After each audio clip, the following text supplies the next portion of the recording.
We're going to have Chief Worth and our building official, where's he at, down here? They're going to try to answer some of your questions that you have the second half. If there's time, we'll do some back and forth or some rebuttal questions if you have follow-up questions to try to get through this and answer as many questions and concerns that we have as possible. There is a request for Councilmember King to appear virtually. Is there any objection? Without objection. None. I do not have any. Do we need to take a vote on that? No? It's preferable, yes. Okay. I'll make a motion to allow Councilmember King to appear virtually. Second. Motion by Mayor Allers, second by Vice Mayor Adderholt. All those in favor signify by saying aye. Aye. Aye. Opposed? Hearing none, motion carries unanimously. Next, we have the invocation. Chief Worth is going to lead us in the Pledge of Allegiance after the invocation.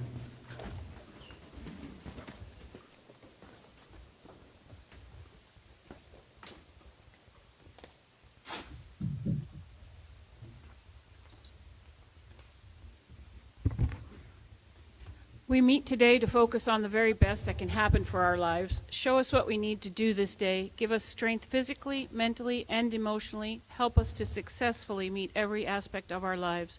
We ask to be inspired with creative and dynamic ideas and trust we are guided so that we can meet our lives with joy and confidence. Amen.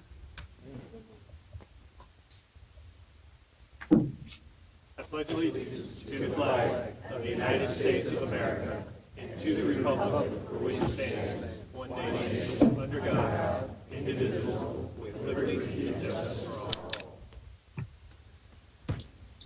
all. Thank you. Madam Clerk, will you start us out?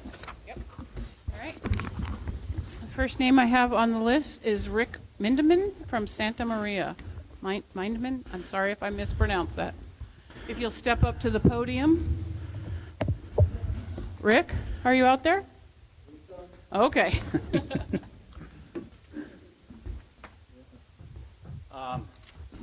Basically, we're over at the Santa Maria condos. Rick, if you mind, just for the record, state your name. Oh, And Rick pull your microphone up to your mouth. So Rick Mindeman. And Rick, if I could, Mr. Mayor, I think it would be helpful for everybody, for us to introduce ourselves so everybody knows our building manager and others. And yeah. Sorry. This won't come out of your time. We'll start down here. All right. I'm Amy Baker. I'm the town clerk. My name is Nancy Stuperich, and I'm an attorney with the Vost Law Firm, and we have the privilege, the pleasure of serving as town attorney. My name is Joe Specht. I'm the building official for the town. Karen Woodson, Town Council. Dan Allers, Town Council. Jim Adderholt, Town Council. Scott Worth, Fire Chief at the Fire Department, and also online, our fire official is the one who handles life safety and planning and permitting. So she's joining us online. That's Jennifer Campbell. Andrew Hyatt, Town Manager. Thanks, Rick. We'll start the clock over, I promise. Okay. Good morning, everybody. Like I said, we're at the Santa Maria condos on the south end of the islands. And as we understand it, we think the milestone study has to be completed in 2024, along with the SIRS. And there has been some talk that it might be extended into 2025, or is that the rule?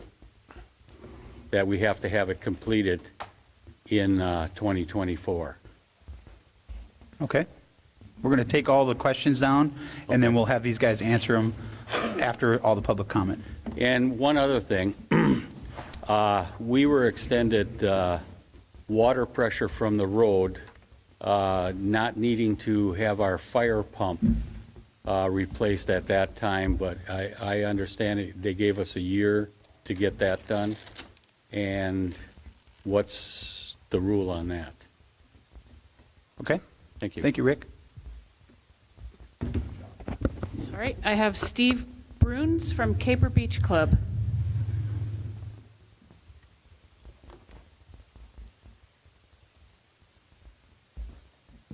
Good morning, Mayor, Council. My name is Steve Bruns. I'm with Caper Beach Club, 2810 Estero Boulevard, 2800. Also with me today is Bob Getz, who's our president. I'm a member of the board. Don't really have any concerns. I would like to compliment the town and the fire department. We had a wonderful relationship with them We were able to get in right away and get stuff going, and are having a great having a great job being done, getting everything done. The only thing that I would like to ask, I don't know if it's even possible with the town, with the associations, or Beach Talk Radio here. You know, we have issues with the insurance companies. So do, I'm certain, everybody else. We also have issues with some of our contractors, especially our mitigation contractor, who was Apex DKI. I don't know if anybody else used them. But is it possible for the town, for all of the associations, or for Beach Talk Radio to have some sort of a portal or a forum or a resource or something where you could post issues with companies, kind of like a Better Business Bureau thing, so that people can see, you know, what the issues are and maybe get together. We'd love to get together with some other associations to see if anybody else is having the same kind of issues with overcharging, you know, all of these other things. We've filed complaints with the Attorney General, Ashley Moody. We've filed complaints with, they're out of Tennessee, with them. And, you know, we're not getting anywhere. They filed liens on our property. So we're having issues with people wanting to sell or refinance their properties. So that's my only question, is I'm not sure the town can do anything or Ed can do anything, but it would be really helpful if there was a resource for everybody to go to be able to make comments or to check on, you know, whether these contractors are doing a good job, a bad job, or whatever. So that's all I have to say. Steve, before you walk away, and Rick, I'll ask you to come back up if you don't mind. I forgot to mention at the beginning, we're also looking for what hasn't worked and what has worked, and where you are in the process as far as getting all your residents back in the building. Yeah, we are, right now, thanks to the fire department, we have 4 full-time residents, including myself, and we were able to get our full-time residents whose units were not as heavily damaged back in the property. We have, I want to say, our white box has been done, all of our association work. No thanks to our insurance company at all. We've had to, unfortunately, have substantial assessments. And it's hurting all of the owners, obviously, but hopefully we'll get some of that back. We're in litigation with the insurance company right now. We've had to sue them.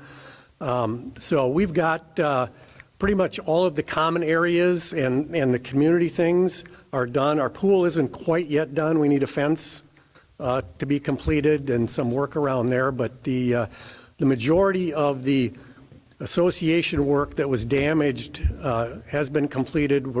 Because our buildings were so damaged, we undertook some other work that was going to be done during the reserve timing in the next few years, and so we're also doing some of that, replacing railings that, you know, are now wood and probably out of code with metal, and new walkways and all that kind of stuff. So we're going to have basically 2 brand new buildings when we're done, and we're hope to be done, what, Bob, maybe 3-4 months, something like that, by April. We're hoping that by April, and we have individual unit owners now that are actually back in working on their units to get them up and running. We do have rental units, and we're hoping that sometime after April, we're going to be able to open up for rentals. We're not going to have all of our amenities ready at that time, but, you know, the buildings and the apartments should be done. Okay. So, Thank you, Steve. thank you. Jeff Moore? Oh, I just want to get an update from Rick. Sorry. I forgot to mention that at the beginning. Okay. Basically, I think we're one of the more luckier ones. We're on the south end next to Fishtail Marina, Santa Maria. And from the beginning, we had board members just on the spot, working every day until we got everything going. We were lucky. Our electric was on the 2nd floor, and our elevators, we got them working by January of last year. We put a new roof on, and we just completed that now. And the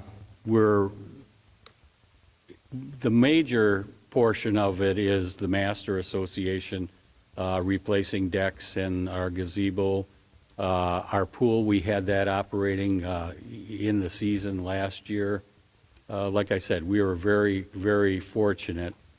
We had some assessments, as everybody is, and I think there's going to be a little bit more coming down the road.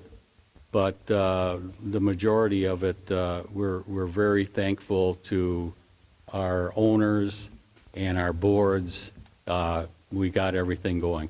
So good luck to everybody else. I know there's just people in disarray around here, and it's going to take a while to get everything done, but hopefully the town here is working for us and helping us do these things. So, Okay. Thank you, Rick. but thank you. Okay, now I have Jeff Moore from Marina Towers, and after Jeff will be Bill Altoff. I'm Jeff Moore, and Marina Towers is located on the south end of the island, right across from Lover's Key, 8-story building. Structurally came through pretty well, but the flood knocked out all our infrastructure of electric, the elevators, fire system. Those are in the process of being restored. Our building remains uninhabitable till we get those things back. Things that could be improved are limited. The parts that are short supplied, you can't do much about. Labor is difficult sometimes. That is something I'll mention in a second, and then funding. People don't want to work much on the island. One reason is the traffic, and it is the worst now I've ever seen it. That goes back to 1960s. And I've been stopped twice behind one of those trolleys that had absolutely nobody on it, and it would never pull over and let traffic go by. So that's a simple thing, but if you can get traffic moving, our contractors won't leave at 2 o'clock in the afternoon trying to get off the island before all the other traffic's trying to leave.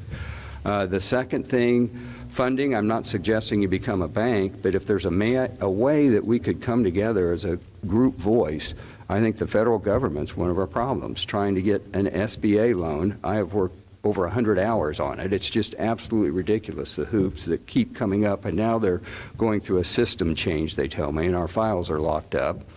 And the other is getting flood insurance to pay off, and that's another federal program. Thank you. Thank you. Okay, Bill Altoff, and after Bill will be David Nussbaum.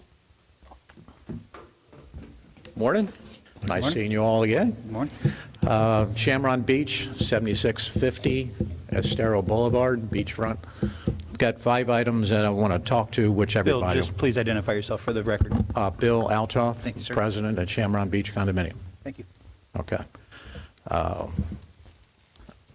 The SBA loan, folks, we started in November. We're still not finished. November of '22. So they did a 17-document dump through the holidays. 17 documents, and gave us a very short deadline. So if you can help in any way. But we had some structural damage. That's been repaired. Like everybody else, anything that was on the ground floor got washed away. And we're in the process now of getting the plumbing, the electric. We have a roofer on site that have finally can't wait for the insurance company anymore. So insurance is one of the items we want to talk about. Someone already mentioned SB 4. If you guys can do anything you can to delay the implementation or have a phased in, that would be wonderful. You're going to hear funding from every one of us. We're going to have huge assessments. And then just like the other first condominium president said, we hope to get money back after the lawsuit. I sat for 4.5 hours for my examination under oath yesterday. I'm still drained from that, but that's another story. Anyhow, SB 4, again, if you can help with that. FEMA help, we need some clear direction from the town. Within the FEMA document itself, it says you have 5 years that count towards your rebuilding cost. Naples does 1 year. Collier County has a different way of doing it. They do a total, I believe, by permit number. Lee County, I think, just changed from 5 year to 1 year. But then they're talking about some kind of look-back rule, which I couldn't find online. So if you can give some help defining, is Fort Myers Beach the same as Lee County for 1 year for this FEMA period to calculate your 50%? That's what this is all related to, the 50% rule. So we'd like to see you publish that. I just want to make sure that there's no exceptions to the exclusions that are listed in the FEMA document. And I think it's the FEMA 2010 workbook that is still is the gospel. And again, I just want to make sure 12 months is the accounting period to keep within that 50%. And if you can look up that Lee County look-back rule, I couldn't find anything on that. The other area that we had a little hiccup with was the valuation of the property. The FEMA document gives you 4 or 5 different multiple choices to value your property. And that is the, I guess, denominator in this calculation. And we were held up because we didn't have the right appraisal. But we used a Lee County certified appraisal in accordance with FEMA standards. But we got through that issue, but it shouldn't have been an issue to start. So, permitting, you guys have done a good job of trying to work out any kinks, and you've got additional resources, and that's good. If you can keep working with them so that they can probably tell you what the issues are and what the roadblocks are, and maybe you can publish that, and that might help us to have our contractors prep for it. So it might make the whole process a little bit easier. Everybody's going to talk about insurance help. What a one-way street. You pay and pay and pay, and then you have to go through extra hurdles to get what should be rightfully yours. And the last thing is beach sand. I mean, we have FEMA pitching in, state's pitching in, FDEP, I think, is pitching in to put sand out here and pay for it. The emergency berm that went in, thank you. Wish it was done a year earlier, but thank you. But it created a moat around my property. So the water is a drain from the, I say parking lot out onto the beach because we're 5 feet short on sand. So I was reading online that Mexico Beach, and it's the way it was written, it appeared that Mexico Beach had 100% of their beach replaced by FEMA.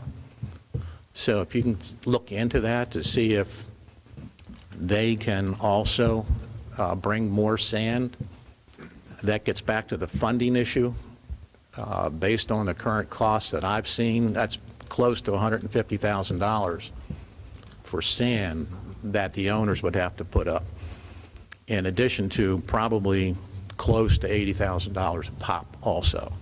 So we're looking to try to see if we can get help from anywhere.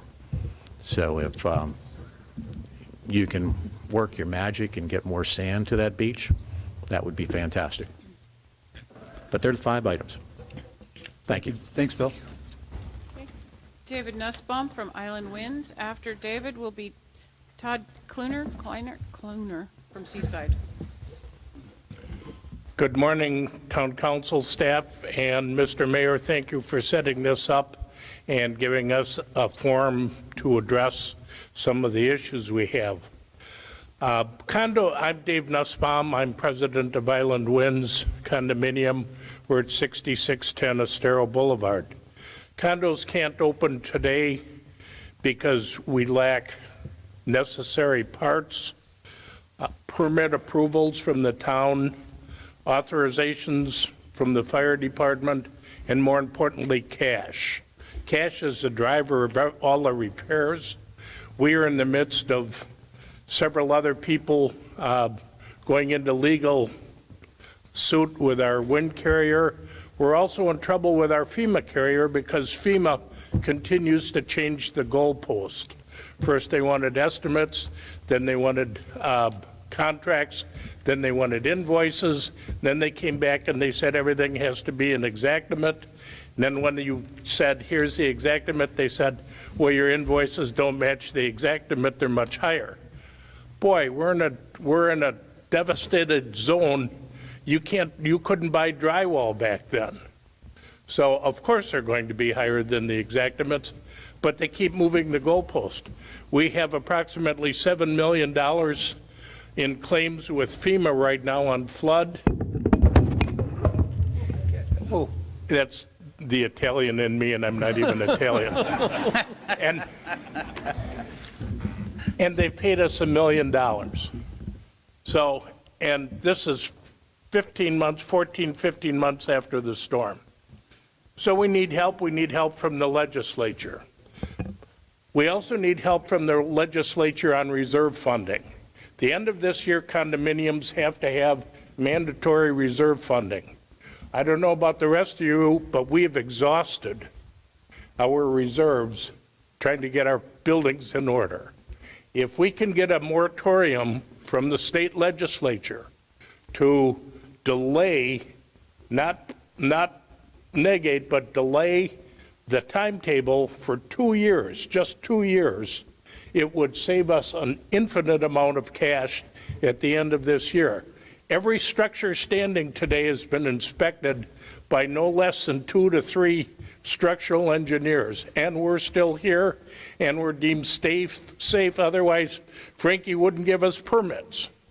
So I go back to the state legislature and say, we need help from you people. Costs the state zero. It doesn't expose any risk to the people, and yet it frees up much needed cash for us to continue to rebuild. I won't even get into the battles on the insurance. We also need help from the fire department, and I tread here very lightly because I've had 2 or 3 condo presidents that have said, would you address this? Many of the buildings here were built in the 70s and 80s and 90s. There's a lot of things that don't apply to codes today. But there's also the fact that most of the buildings that are standing are concrete, cinder block, and rebar. There's very, very small combustible parts in the condominiums, and we need as much latitude as we can from the fire department as far as building back to code. And there are some provisions that allow the fire department to look at it and use some discretion on rebuilding. We ask for that. We're not safety experts. We just are asking for some latitude. The other area that the town council can help is FPL. We have lost our priority with FPL. FPL came in and did a yeoman's job getting the island back on its feet. But yet today, there are several condominiums that can't get service because they're waiting from FPL. Even the town today at the last meeting said, we're waiting for FPL. We have meters we're trying to get installed to get rid of generators on their property. We're waiting on FPL. We want to rewire our buildings. We're waiting for a window that FPL will give us so they can shut off the power we have for 2 weeks to rewire the buildings. And it's all FPL. So whatever pressure the town council can put on FPL and try and raise the priority level for those of us here on the town, it would be greatly appreciated. Thank you very much. Thank you, Dave. I just want to touch on, while you're up there, because I have a feeling there's other people that have that, the moratorium that you asked for. Yes. We are pushing for it very hard. I know Jackie and the Chamber are pushing for it. Sanibel's pushing for it. We've already had initial meetings with our delegation specifically about that issue. They are well aware of it. We're going up at the end of this month. We'll be bringing it up again. We're not the only ones. Everyone that was devastated from Ian and Nicole are talking about the same thing. So we're optimistic that we will be able to get something accomplished. So just wanted to say it while you were up here in case somebody else was going to bring it up. Okay, and in 30 seconds, I will say our elevators are going to be turned on hopefully in 2 weeks, which will be great. that will spur the recovery.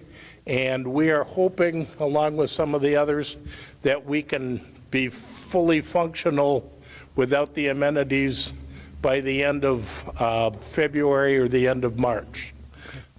Thank you. Thanks, Dave. Okay. Todd Cluner, Seaside, and after Todd will be Bruce Harding from Bella Lago Condo Association. Good morning, everybody. Todd Cluner, board member with Seaside, which is across the street from Publix. Appreciate all your leadership and decision-making. Certainly has not been easy for what you all have been through.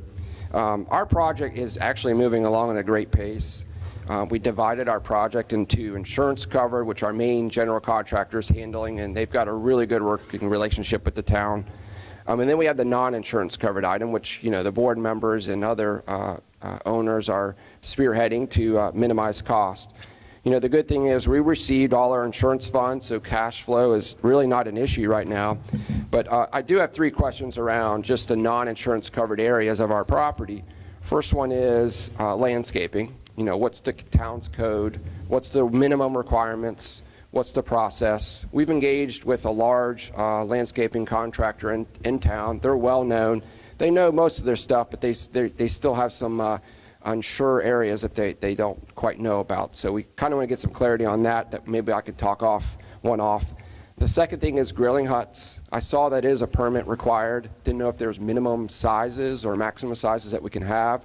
Kind of want to put back the one that we originally had, which was 12 by 12, and I think the town code had 12 by 10. So just something on that. And the last item is we have 50 unit owners. A good percentage of them are going to use our on-site contractor that we have. And the other half of the unit owners are going to use their own insured general contractors to put their units back together, which is basically paint inwards. And so we do understand that a permit will have to be pulled on top of that, and we would like a little more clarity around how we can manage through that. So thank you again for your support and your leadership. Thanks, Todd. If you'll indulge me, George Kessler needs to leave for another meeting, so can I put him before you, Bruce, please? I was supposed to go first anyway. All these promises, you know what? The greatest promise I have heard, probably in the last, by the way, I'm George Kessler with Ocean Harbor Condominiums. Probably the greatest promise I've heard in the last year and a half is from Florida Power and Lights. We should be there maybe next week or the week after. But we've got you on the schedule. We've been on their schedule for 2.5 months for a transformer power change. I am asking that perhaps with the condo associations that we get together along with the town council and at least go through the state level to lodge a formal complaint. We have made a complaint 2 weeks ago at the state level, and we've had nothing but crickets. Nothing, no response anywhere. We spend our own Excuse money me, to get back. did you file that complaint with the Public Service Commission of Florida? It was just filed, yes. That's very helpful. Yeah, good. Yeah. Okay. We implore everybody in this room that's got FPL problems to do that same thing. Maybe we can get their attention. We spent our own money last year to get in because we knew through previous fights with the insurance company it wasn't worth the wait. So Ocean Harbor, we got everybody in last year. We had everybody, in fact, the last month of March, we were almost under full occupancy. But we have not been able to do a single thing because our transformer was ruined. We can't even get our contractors to do our work in our clubhouse. We can't do our contractors to work on our pool because of no power. Our hope was that we would have been entirely completed by the first week of November. No power. That's my only message, is if we can get this thing. And by the way, I want to thank the city for all of its wonderful work through all the travesty that we've had to go through for you guys to make the permitting as smooth as possible. I went through myself at least 12, if not 15 permits, and thank God I've only got one more to go, but you folks have done a wonderful job, and I appreciate and applaud you for it. Thank you very much. Thank you, George. Okay. Bruce Harding. After Bruce will be Lisa Wallace. Hi, my name's Bruce Harding. I'm with Bella Lago on a board down there. We're on that 7400 block on the south end. Overall, for us, we're in pretty darn good shape. We've had a good cross-section of owners and board members that can actually get things done. We're able to pull things together. Major things for us, though, were the roofs, combination of clay tile and EPDM roofs. Obviously, the painting on the buildings was bad, and that's being done. Elevators has been a real thorn in our side, but they've just started as of January 2nd. They should be done by the end of April. We're talking 5 buildings there, total of 60 owners in our complex, 12 per building. And right now, we're in the process of finishing up the roofs. We've got 1 building left, and power-wise, we're good. Elevators, what hurt us was our maintenance crew that we had failed to return the elevators to the top floor. They ran when the storm hit, and they let the elevators come back down to the ground floor, so we lost everything. And so that's just, we fired them, got a new one. So, but overall, we've got our landscaping has come along very well. Our pool's back in shape. In essence, I think, if anything, what I've seen is a little slow in permitting process, and I see that because I'm an architect, and some of the items that they review and look on is a little bit too minute and everything. I think they need to kind of broaden their horizon as to the type of project and everything, but other than that, overall, I think everything is doing well. We're quite happy with what's going on. And I think we thank you folks for coming along with us and helping us out where we can. So with that, I rest my case. Thank you. Thank you, Bruce. Okay, I have Lisa Wallace up next, and then Gary Fields. Good morning. Everybody says thank you, and of course we do too. We're from the privateer. Dave Knibbie, we're both on the board. I'm not sure if Mike, our president, is online. Can you pull that mic just a little closer so they can? Sorry. Have to like eat it. There we go. Once again, we're from the privateer 6500. Our first floor was pretty much wiped out, or I should say it was. We have an outstanding board. Our management company wasn't much help in the beginning, so we all pulled together. I think we're on our 58th meeting. We meet almost once a week. Now it's kind of slowed down. We hired an engineer pretty quick right after remediation, and they've been extremely helpful. Our insurance, we have no issues. We have somebody on the board that had insurance background, and she was immediately on the phone and got that. So we're okay in that regard. We do have a construction company, and we're working on the 50% rule right now. We're waiting patiently for a few permits that I think have had to have a few revisions, but hopefully they will get moved along so we can get going.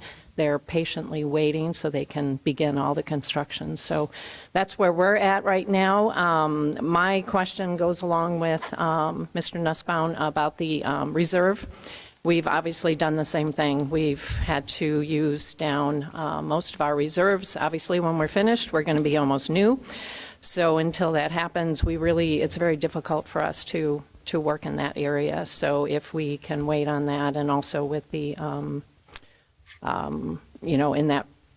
that whole thing, because we probably won't be up and running, or maybe even occupancy by maybe September, November, we're probably looking at. So that is a very key thing. Our annual meeting is coming up. So if that can be pushed down the road, that would be awesome, because we obviously have a little more priorities right now. I think that's it. Dave, is there anything? I think we're good with that, but we appreciate everything that you all are doing, and with all the permitting. I know it's been kind of a nightmare for you, but we appreciate all the hard work that you've done. So, thank you, Lisa. All right. Gary Fields. After Mr. Fields is Chris Listener and/or Jim Brubaker. I'm Gary Fields. I'm the president at Pelican Watch, 2532 Estero Boulevard, just across the Estero from here. Like everybody else, we're suing our insurance carriers. We've applied for SBA funding almost 12 months ago to the day, and we've closed on our loan, but we haven't received a dollar yet. So we've got some financial challenges that we're addressing, but we actually have limited occupancy now. We have half a dozen units that are occupied for people who are willing to walk up to 6 flights of stairs. But the things I want to bring up are more to do with permitting and inspections. The personnel have been fine. We have no complaints at all about the quality work that they're doing, but the delays and that we've encountered because of the availability for people involved in permitting and inspections has added a couple of months of construction time. That's right out of our general contractor's mouth. So again, it's not the quality of work, it's a staffing issue, which I completely understand the challenge. You know, everybody's overwhelmed, but I want to point out that it's probably going to get worse before it gets better, because right now the permitting and inspections are dealing with people who are involved, properties that are involved in reconstruction, and when all these vacant properties start coming back online, that's going to even make it even worse. So I think this is a problem that really needs some more attention. Coincidentally, I have a background in public finance. I've noticed as an owner for years that the relative wealth and property values in the town are probably disproportionate compared to the services we get from Lee County. And we probably export property tax revenues compared to the level of services that require from the county. And that might be a resource to look to as you try to at least temporarily staff up for permitting and licensing issues. So I encourage you to look at that relationship and the ratio, because that might be a way to actually improve on the responsiveness and the challenge that we all face.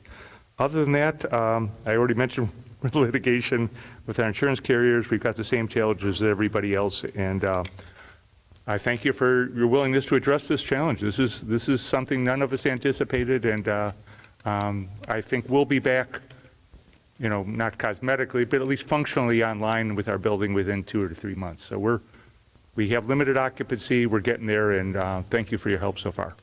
Thank you, Gary. All right, I have Chris or Jim from Terramar. After them will be Denise Clint.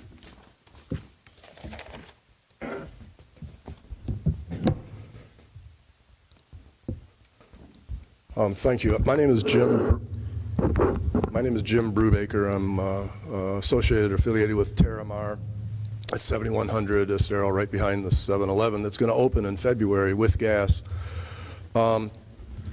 Thank you, officials and dignitaries, for having this opportunity. I wanted to sensitize first to perhaps how this is different and where the focus has been on Fort Myers Beach. I think everybody obviously struggling with restoration, but no more so than us in this room, especially the nature of our ownership. We're multi-owner, which means there's many competing interests.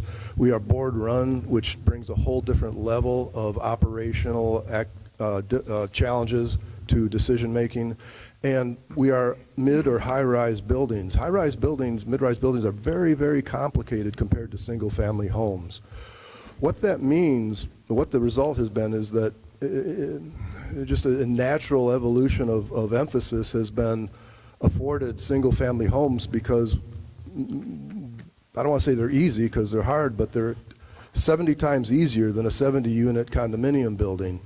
I don't think our approach in the town has reflected that difference and put the priorities where they need to be regarding high and mid-rises. I also want to point out that it's not the town alone. FEMA, I've tried to self-educate myself. FEMA has the regulations, their assistance, their interactions, their approach. It deals with single-family homes and individual rentals. Their guidelines and administrative provisions are not set up to deal with multifamily high-rises. What this means is the North End has seen a lot more restorations far in excess of the South End. What I'm asking is that the town sensitize themselves to this difference, which means high-rise, mid-rise is different than anybody else, takes a disproportional amount of work, but 70 units put back online is like putting a street online with 70 houses, or every time you see a condominium of 70 units that's vacant, imagine a street of 70 houses sitting there vacant and potentially derelict. I'm recommending that periodic workshops be held for boards and owners of high and mid-rise condos, including the town officials, experts, as well as the fire prevention individuals.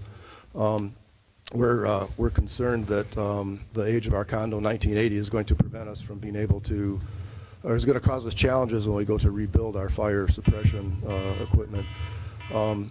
Recommending revision to the permit application documents and processes to reflect the needs of what high-rises must use, and that are general contractors.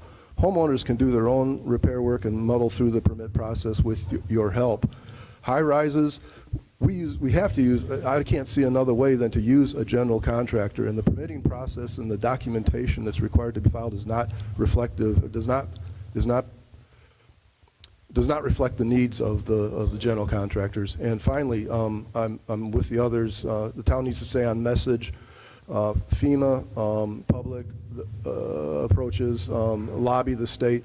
High-rises are a different animal, and unless the state and FEMA and others recognize that they are board-run, multi-owner, high mid-rise in VE zones, we're a different beast, and the state and everything else that comes together for this needs to recognize that. Thank you. Thank you, Jim. Denise Clint, and after Denise will be Mike Close. I'm back. Long time no see. Yeah.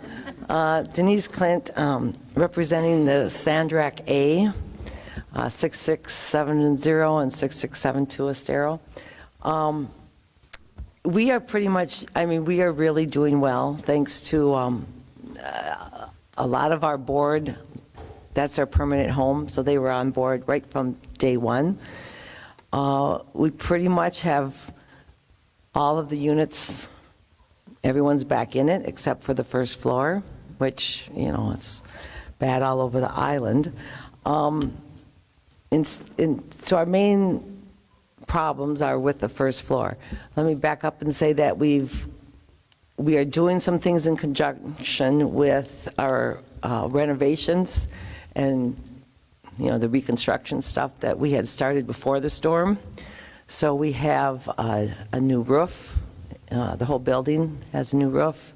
That's been completed, and it looks like we're still doing a lot of work on the outside, but that has to do with the reconstruction stuff that we had started previously.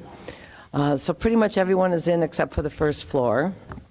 We don't have our pool or lobbies or the main common areas done at all. And so one of my questions has to do with permitting and in fixing the various units on the first floor. It seems as if, each unit for each item has to get the permits. And I'm just offering a suggestion of, if it's possible, to get a point person within the permitting department that deals just with the condominiums.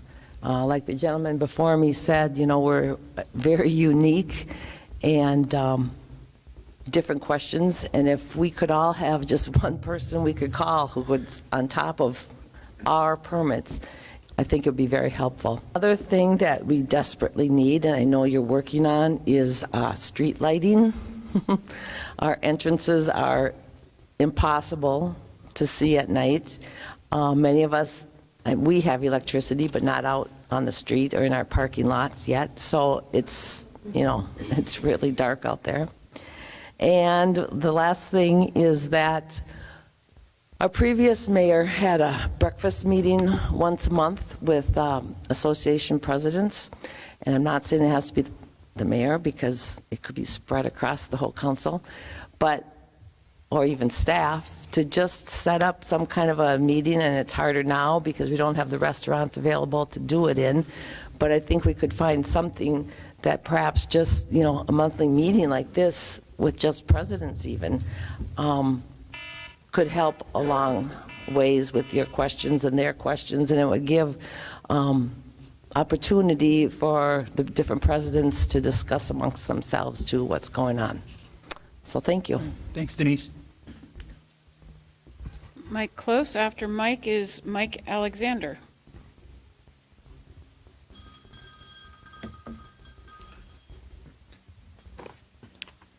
Ladies and gentlemen, my name is Mike Close. I'm a resident and the president of the Crescente Condominium Association. I want to start by saying, as a result of an incident over the weekend, I am profoundly deaf. So I got my assistant here. If anybody has any questions, she whispers in my ears and I get it straight. Because I'm deaf, I'm not sure how much of this you're hearing that you haven't heard before, but for starters, we had a pool area that was totally destroyed by the hurricane. The pool itself, the sidewalks and the fences around the pool, we intend to rebuild exactly like it was before. You guys approved that once, but now I'm in a position where I got to come back, go through public hearings and all the rest of that to get it approved again because it's in front of the line. That simply doesn't make a lot of sense. I would submit that's a kind of issue that you submit on a regular basis to your staff anyway. I would propose that council give a blanket exception to the public hearing for those kind of situations to the staff as long as the rebuild is in substantial compliance to what was there before. We don't want to do anything fancy. We're going to do some fancy stuff, but it's going to be behind the environmental line, and that certainly will be subject to the normal review office there. But it doesn't make sense to make us go back through this again.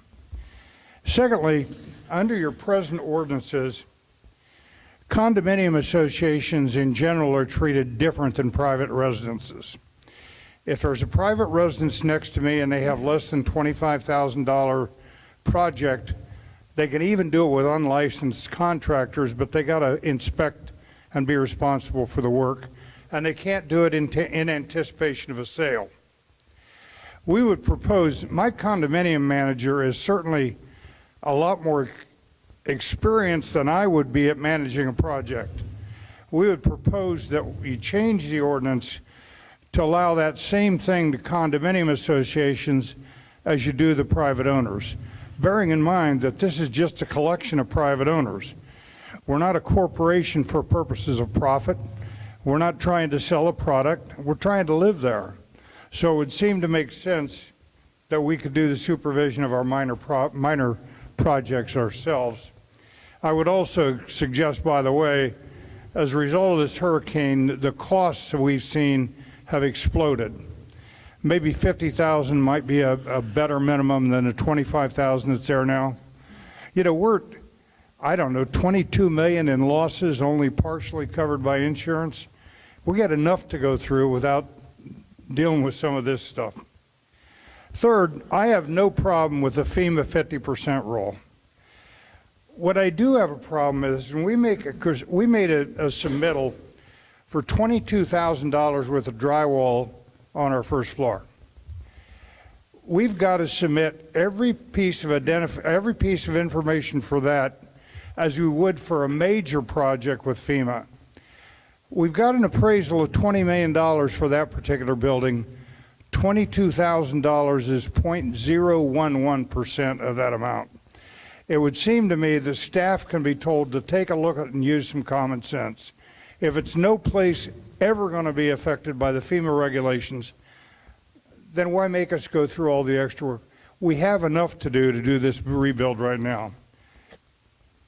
Fourthly is kind of off the books because it's not what we're talking about generally here. We have had numerous requests over the last several years to install charging stations for electric vehicles. We've done the exploration. We've talked to Florida Power and Light.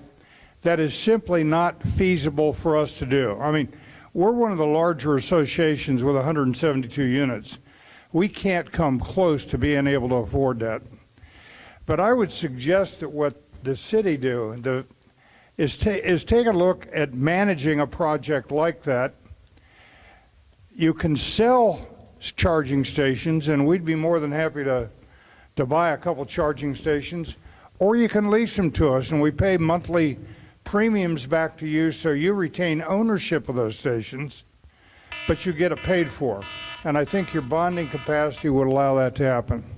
Anyway, that's all I got. I really appreciate you guys putting a forum on like this and taking your time to do this. Thank you. Thank you, Mike.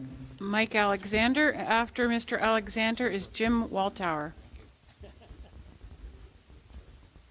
Had a Semper Fi there.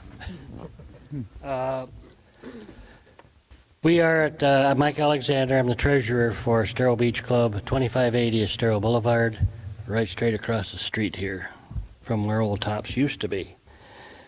First of all, for damage, we have two buildings, 25 units in one, 24 in the other. One building took asbestos, so it took water through the roof, and when we hit the drywall, we had asbestos, so that building is stripped down to the studs, 5th floor to 1st floor.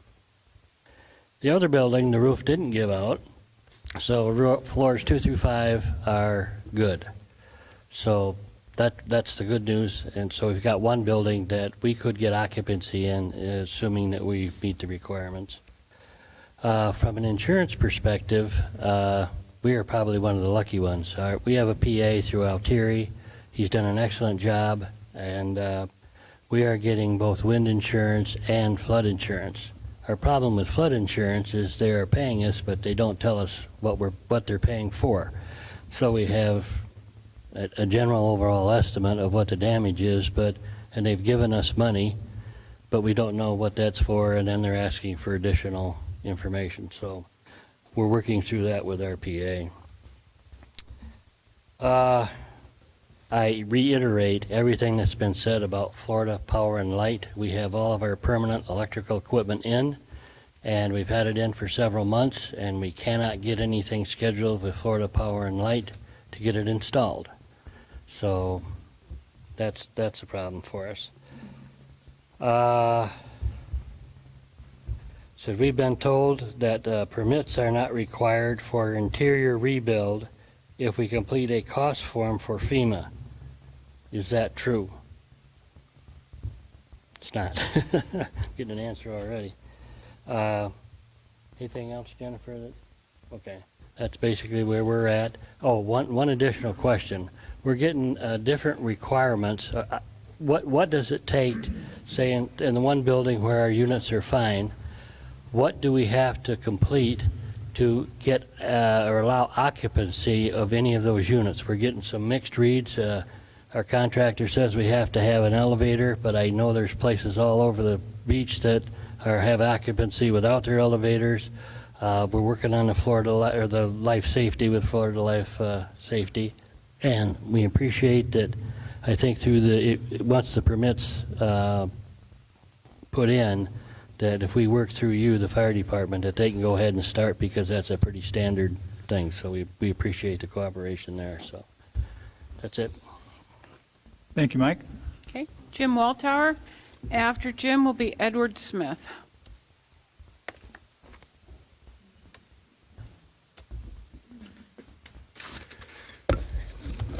Hey, my name is Jim Walther. I'm on the Riviera Club Board of Directors at 7500 Estero Boulevard. We have two fellow board members and support from owners here today.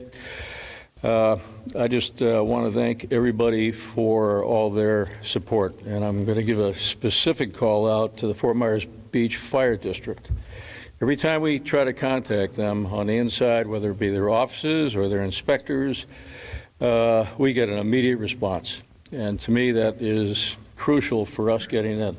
I can tell you that the challenges that we have had on our building is the contractors and the construction people.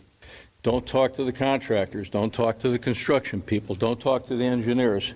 Can't talk to anybody. Well, 30 days ago, we started getting involved. We had a little bit of a change on the direction on our board, and we got very involved directly with our contractors and the engineers. And the difference is you'll get it in October, you'll get it in December, you'll get it in January. Those days are over. We set the deadline date of January 31st, and then we worked it backwards and concentrated on the Fort Myers Beach Fire District life safety bullet points that will get us in. Our biggest concern is we're going to get to the point where we're ready to get in, and maybe we miss something.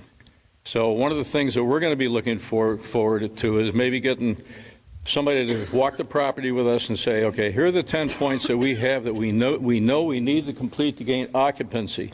These buildings are vacant, they're deteriorating, and you need to get some people in there, and you need to get some life and activity and bring these buildings back to life. That doesn't mean a lot of people are going to come back because you might have some elevator issues. So we're concentrating, we got directly involved with our engineers and Fort Myers Beach Fire District on our fire pump permit. It turned out on September 14th that the permit was rejected justifiably. It took 9 weeks for our contractor to even address it. So we intercepted it, and we were able to take over that process and push them and get it done. So the fire pump permit approval to get our fire pumps have been in our garage for about 8 weeks. The domestic water pumps, we got involved in that. We had a company called Reflow came in to check all our valves in our units. The board took that over, and now that we're directly involved with vendors and engineers on a daily basis, we're starting to get some very accurate delivery dates and information so that we can figure out when we're going to get in the building, and not just another date from a contractor. So we've been working with the fire district on our backup generator and our fuel tanks, and they have been tremendous, along with our engineer. Stairwell lighting, fire exit signs, walkway lighting, fire doors, fire extinguisher boxes. We delivered the fire extinguisher box company, ABC. We actually delivered that check ourselves. Ran a personal check out of our account to get those fire boxes on order because, A, I can't rely on our contractor to cut a check because they're not cutting checks, even though we have our insurance proceeds. So timing to us is very important. One question that we're going to have on the building side is, now that we've been delayed 5 months, the roof is coming. 2 weeks. You know the 2-week rule. 2 weeks, the roof is coming in. Finally, we're getting ready to almost get all these 10 points checked off on our fire district life safety issues. They want to open up the roof. These guys are classic. So we have engaged them, and it's been a friendly engagement, but it has been very clear.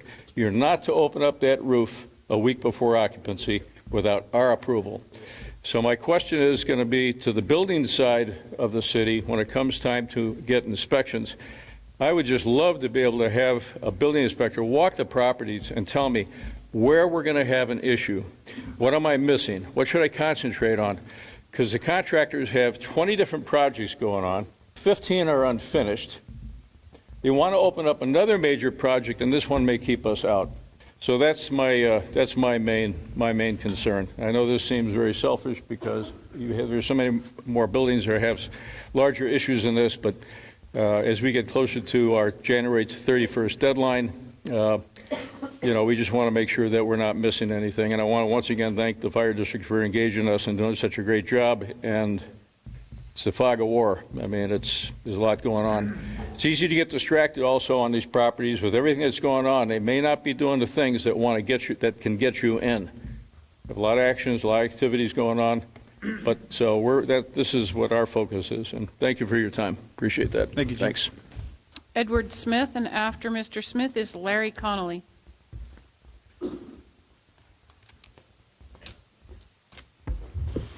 Thank you all for doing this. We really appreciate it. My name's Ed Smith. I'm the treasurer at Harbor Point down in Bay Beach Lane.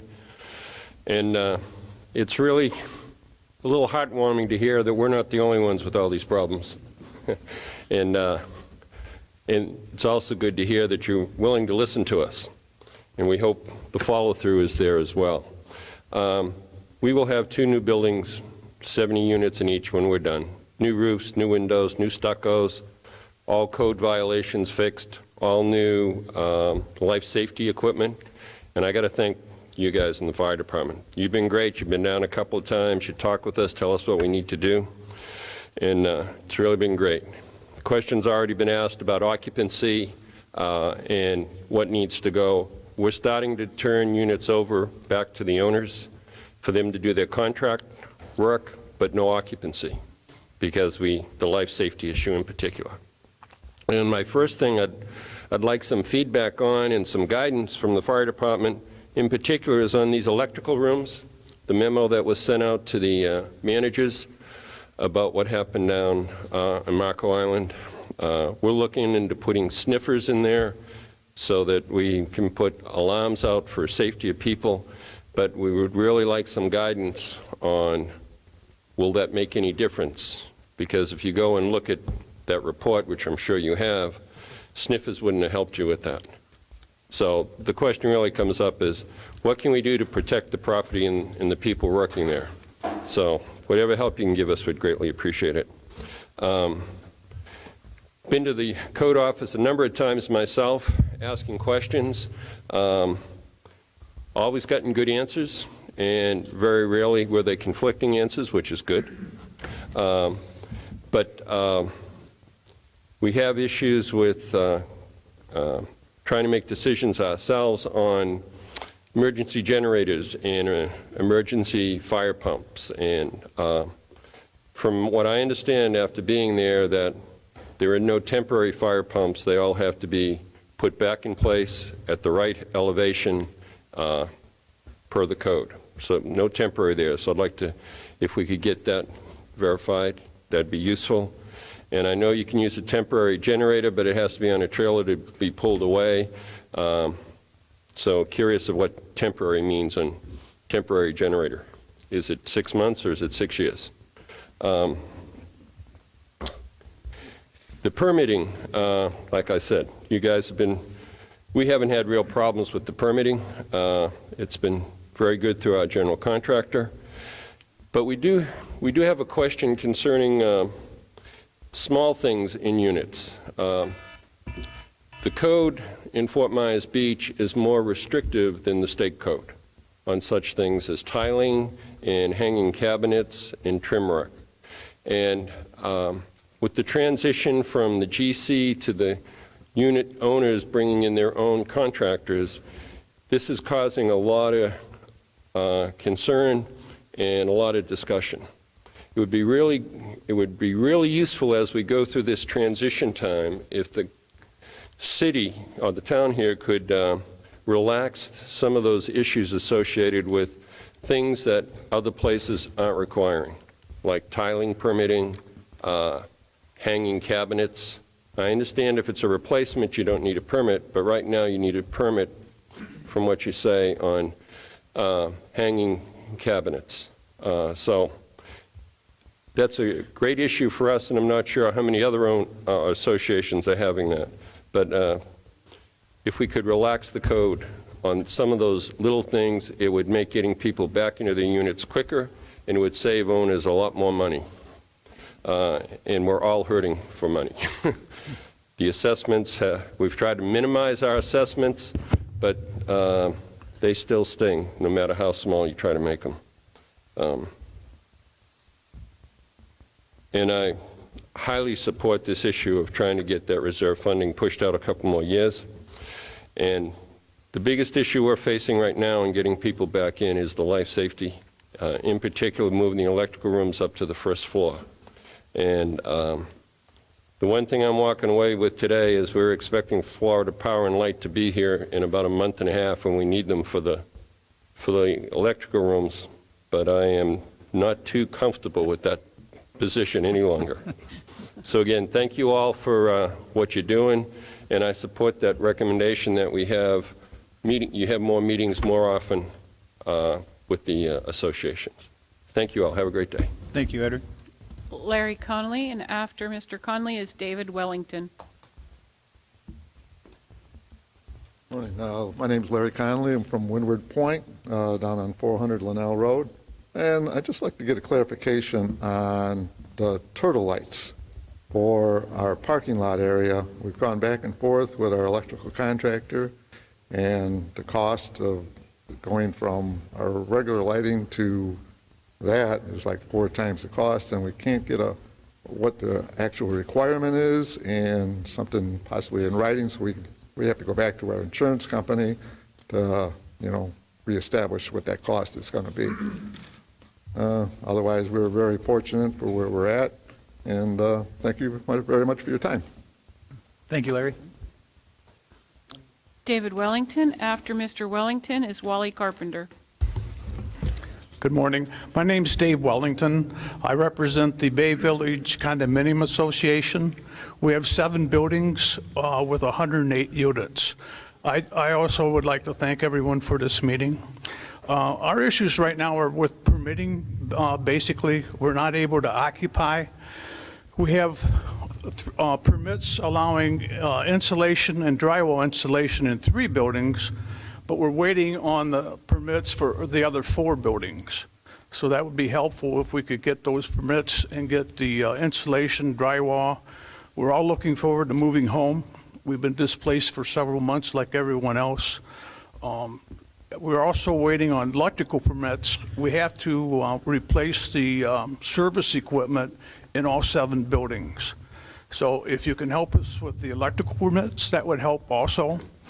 We also have some concrete work, and we're waiting on a permit for that work.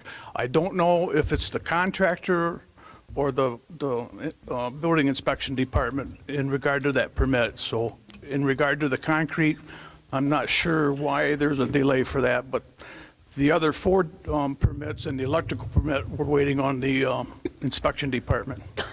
So once again, thank you for the time, and we're looking forward to coming back home. Thank you. Thanks, David. Wally Carpenter, and after Mr. Carpenter is Zach Lozao. I was here in October and addressed you guys, and you were pretty good. And I just want to say one thing. A lot of people don't understand about governments and things like that, because when it's an emergency, it's now. And you had an emergency, so did we. So you had to get together, put it together so we can apply to you. You know, work it out together, get the permits and move on. I disagree with one guy that meant something about hiring people who aren't licensed or bonded or something. If you take the chance to hire a guy under the table, which actually our rec association did and got caught, and he's still fighting permits, and that's okay, but he's delaying the repairs on the pole in that because he thought he could undercut everything and get past it and get it done. Well, we all want to get it done. So my concern is, my name is Jim Cecil.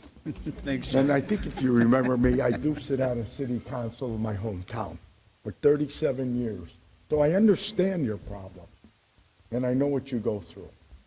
So anyways, let's get past that. I am the president of the Association of Admirals Bay, and we have 2 buildings, 38 units.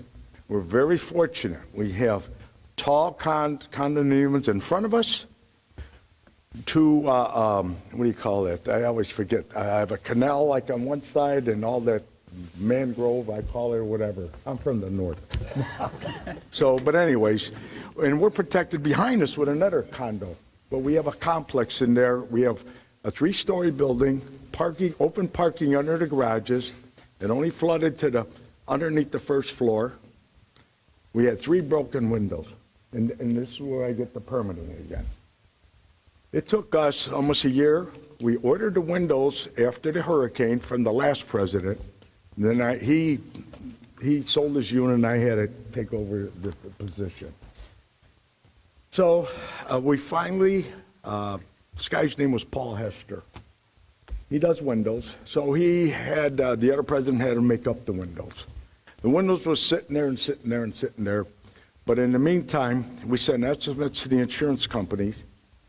We sent everything there, over $1.5 million of damages on 2 buildings. And they said we owed them $125,000. So we're under litigation, just like everybody else. It's crazy, and it's just nuts. And now we're in litigation with the elevators because we have to do them the right way, and we have to replace the pistons and the shaft. And so that's where we're at. My other question is the appraisals. We had appraisal done prior to the hurricane. After hurricane, the thing was rejected, the permits and that, and they says they want an appraisal of the building. We said, okay. My CPA guy, he couldn't understand that, so I looked into it and says, this is the rules and regulations, we have to do it. So we paid $4,000 for a guy to come out, redo all the permits, I mean, not the permits, the appraisals. It's great. They're pretty much the same as the last time, maybe a few dollars difference. We submitted them. You rejected it. You know why you rejected it? Because your name wasn't on the appraisal. We weren't even told that. So we thought it was just a normal appraisal. So we had the guy was generous, didn't recharge us for nothing. He redid them, and then we submitted them again with your name on the town of Fort Myers Beach. I don't know what the legal ramification is there or why it has to be like that. But this is what happens in the process, that we don't get all the information to do that. Now, my building permit is just about done, I think. And I talked to Frank last time, Frankie. I was over there a while ago. I'm not a resident here. I come and go, come and go. My question is on the permits. When we applied for the first one, I'll be honest with you, there was a mistake in the code. That permit is less than $1,000 for one building. We went to apply for the other one, and we were told it's $14,000 for the permit. Am I correct? For one building, and all we have is roof, fascia, overhang, etc. Are our permits $14,000, or does it depend on the size, the property, or something? I'd like to know and what benefits we're getting from it. And now when I call the restoration company, I says, well, we're waiting for the law firm to give us the okay to go ahead because this coastal insurance company is a bunch of crooks, as far as I'm concerned. Sorry. Anyways, he's telling me there's more fees. I said, what do you mean there's more fees? Is it because the permit was, that was your mistake because they coded it wrong, but you say you're not charging us for that. You're standing up to what you said that permit was. So we kind of got a break. You know, I'm not going to tell you, hey, you shortchanged yourself and here's a check. That'd be too honest. No, I'm kidding. But anyways, I'd like to know what $14,000 consists of, or how you put it together. Okay. I mean, I deal with that back home. We know about permits and that. They're not quite, and I know it's an emergency situation, and a lot of things got to be factored in. I don't know how you factor it in, but I'd like to. I'm sure I don't know what your permits are and what you're paying. It's not that we can't pay it. I just like to know what we're getting from it. Now, as far as the fire department, they've been really great. Total Fire has done our sprinklers in one building. They're going to redo the other building with either Wi-Fi monitors because it was built prior to the second one. It doesn't have a sprinkler system. Our undergarage in the 152 building, they're all sprinkled, the garages, but over there they're not. But nobody's saying we have to sprinkle them. You're saying we have to monitor them with new technology and that. They're going to try Wi-Fi, but I don't think that's going to work. Our buildings are built, the foundation is concrete. All the blocks are concrete blocks. They only use the cinder block for interior walls anyways. Jim, I don't want to cut you off, but Yeah, we've got some more people that we're trying to get to make sure But we can anyways, get some I just want to let you know, I'd really like to know about that permit somehow. Somebody can, I'll be down here to the end of January, and that's why Wally's here. He stays here he's one of our directors in that. And I appreciate it. You guys are doing a good job. You're really trying, and I understand. Thanks, Jim. Thank you for your time. Thanks, guys. Zach Luzeo, and then the last person I have signed up here is Tom McDonald, after Zach.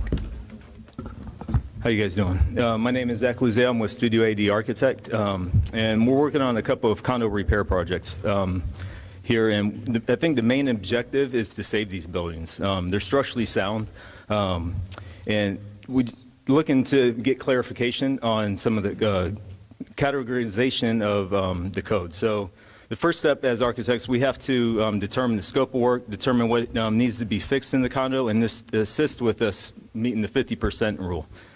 That's a very important first step.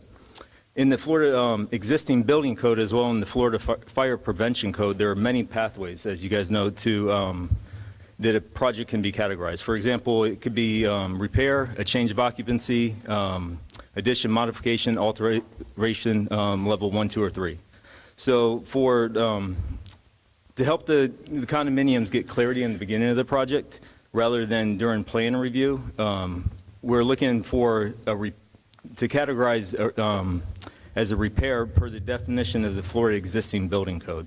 Even if the work area throughout all the floors of the building are not being altered, we don't believe that some of the projects should be categorized as an alteration level 3, as this means you are bringing a lot of things up to the current code and compliance, and this increases the scope of the work, as well as the budget, and could end up exceeding the 50% rule. We have to face the reality that these buildings are old and there's only so much that can be done to bring them up to the newer codes. The same concern exists under the Florida Fire Prevention Code. We believe that a condo could be categorized as a renovation, thus allowing certain components to remain as they were built originally, thus reducing the scope of work and keeping it below the 50% rule. I've got a flow chart that I could provide you guys that kind of shows how it's a NFPA published it that shows how to categorize a project.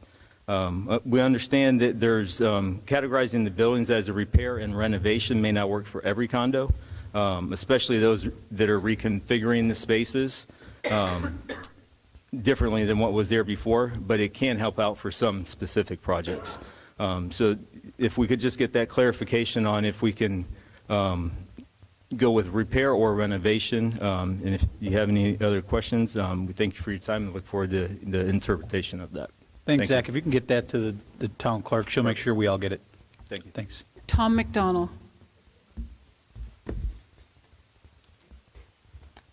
Good morning, I'm Tom McDonald. I'm with the Estero Island Yacht and Racket Club and the vice president there. Down at 200 Leno Road at the north or south end of the beach. We have 3 buildings, 52 total units, 26 on the first floor, 26 on the second floor. All 26 of our first floor units were completely damaged, obviously, during the storm through the flood. A lot of the questions that I had already been asked, so I'm not going to ask those again. The permitting process, I know at the beginning it was very slow. Everybody was complaining about the permitting process, but I think when you have this many people applying for permits all at once, even with help from FEMA, it's going to slow things down. Our contractor, Compass, has said he has a very good working relationship with the town as far as getting permits, getting things answered, and so on and so forth. So thank you very much for that.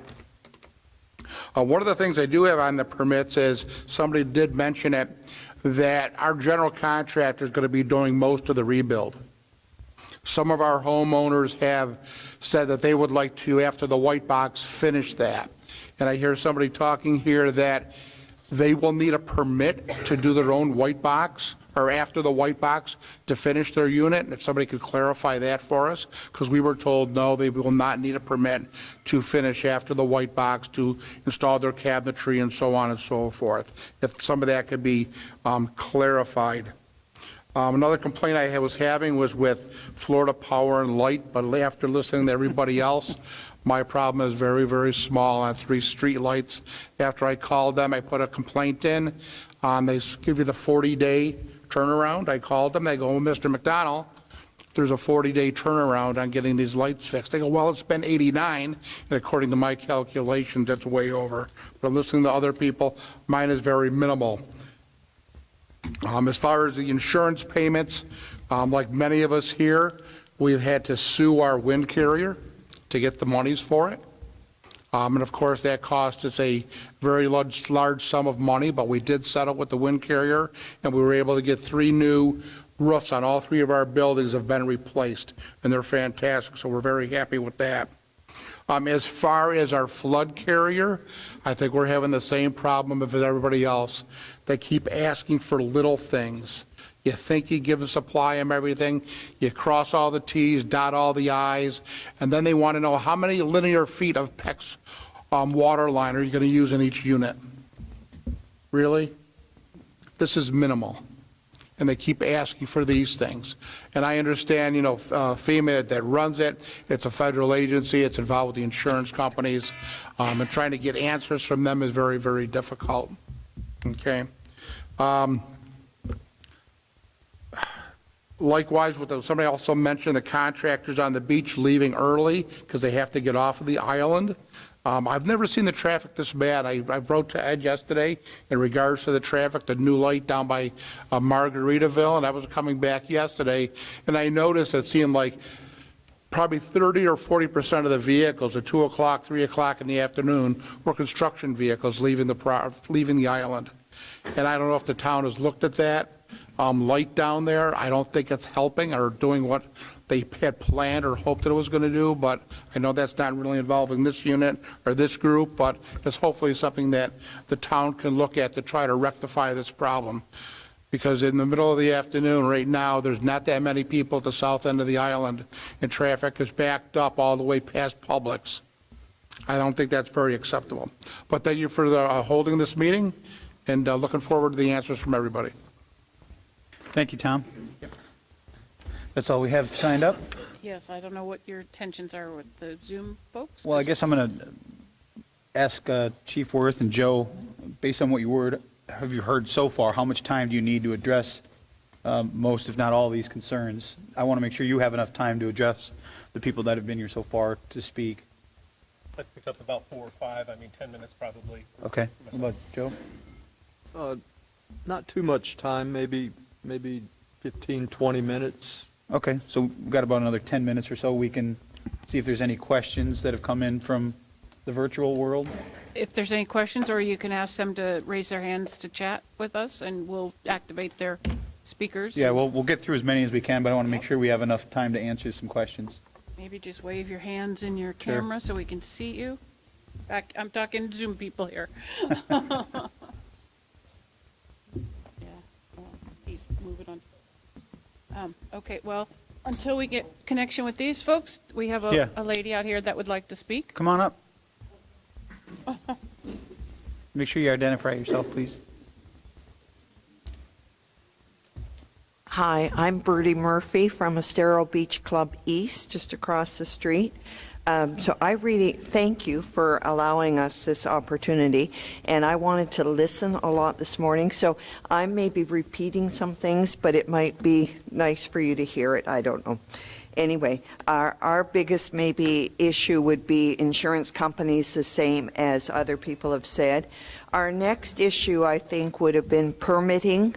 We've had a number of difficulties with that, and most of the time, I would say it's that things have changed, or we need this, we need that, and, you know, we go back and try and do that. And even sometimes when we had a permit, then there was a change within that time period when we were almost finished what that activity or project was. Also, an additional information.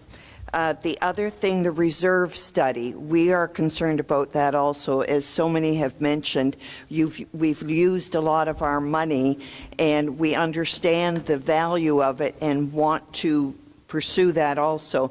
But if we could possibly have an extension, it would really help with all the current situation. And street lights too. It is very dark. Thank you. Thank you. Okay, we have a gentleman named Robert on Zoom. He's identified as Robert's iPad. Robert, if you can unmute your microphone, we will listen to you now.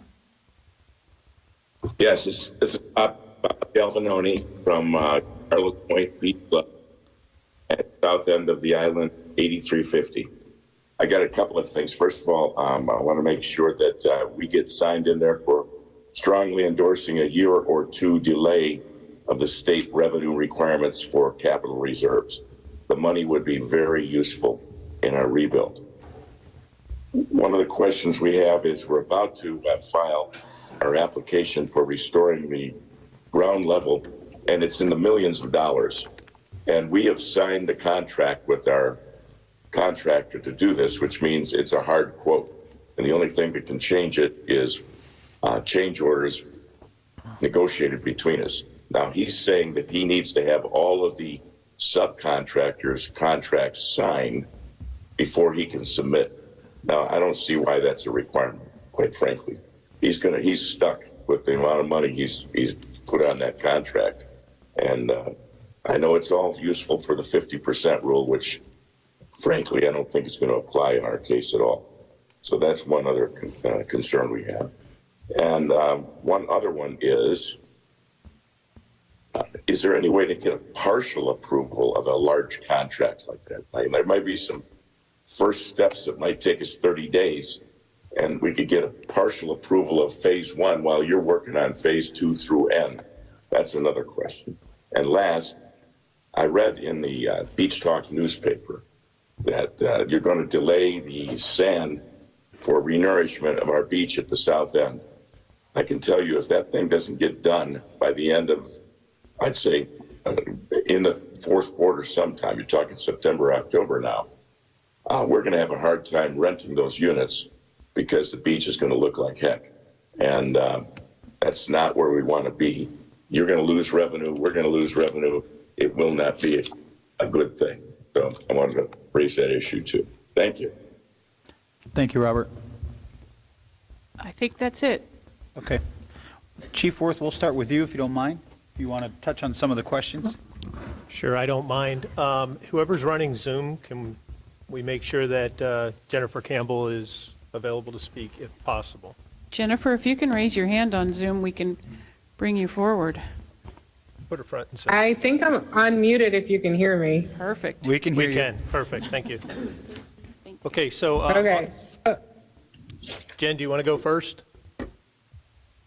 No, you can go ahead and let me if you want. I'll fill in the blanks. Okay, so the first question that I had heard was from Rick at Santa Maria. So one was on the pressure in the system. And so generally when the new water lines came in on the south end, it provided some latitude for buildings that once required fire pumps, the ones that are lower mid-story levels, to not need a fire pump. But Rick, you had said you were given 1 year to get the system up and running. And if you're showing progress on that, if you're getting near your year and you're not where you need to be, please reach out to us, talk about it. These are all on a case-by-case basis. Obviously, if we had initial conversations with somebody and they said, we're going to do this and that as far as our plan goes, and there's no progress, then that would be a different result than if you're actively working towards fixing your systems. So our general goal is to get you folks back in your buildings as soon as we can, but knowing that they're safe for you to actually occupy them. One of the things that I've heard a lot about is how big your buildings are, and I understand the complexities of putting them back together. At the end of the day, those complexities carry over if we have a rescue situation caused by a fire or something else. So when we adhere to these life safety standards, it's for your safety, but we also want to get you back in as soon as we can. So for Rick, is there anything else that I can talk about specifically? Okay. And please, if you have questions or you think there's somewhere where a conversation would help move something along, please call our office. Jennifer and I have conversations all the time about projects and what can we do. Rick? This is our president of our association. Can you come to the microphone, please, so you're picked up on the recording?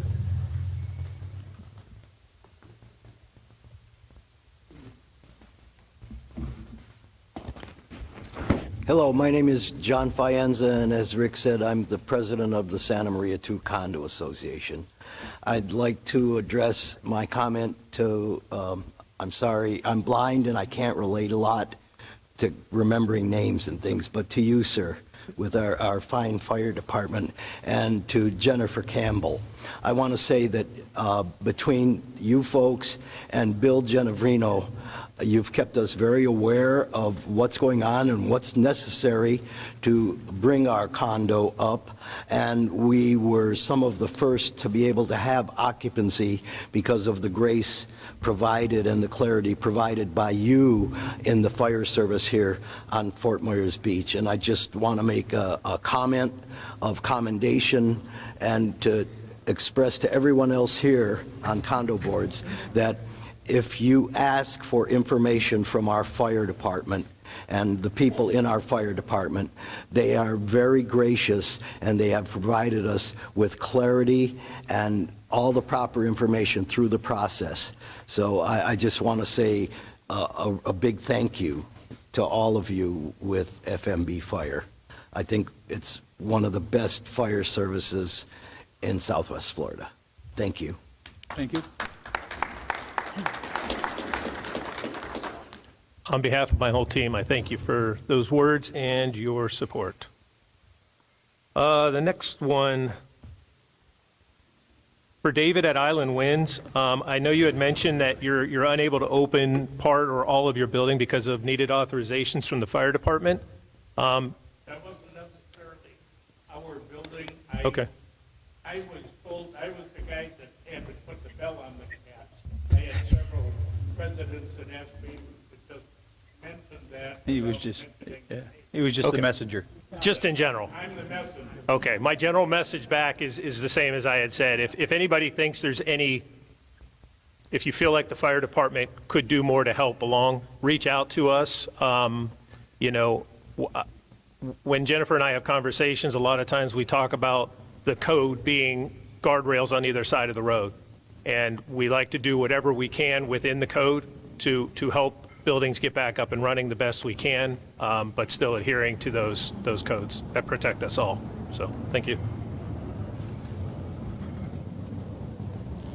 I marked this down for Todd at Seaside regarding the grilling huts. I asked Jennifer by text if there was anything on that, but she said we hadn't seen anything. I'm sure if it comes through our office, you know, we'll give it the review it needs. In general, right now our office, we're holding a 2-week, when a permit comes in, we're looking at trying to hit a 2-week mark for being able to do the plan review on it and get the comments issued or get it back to the town. We're running on that schedule, maybe even a little bit ahead.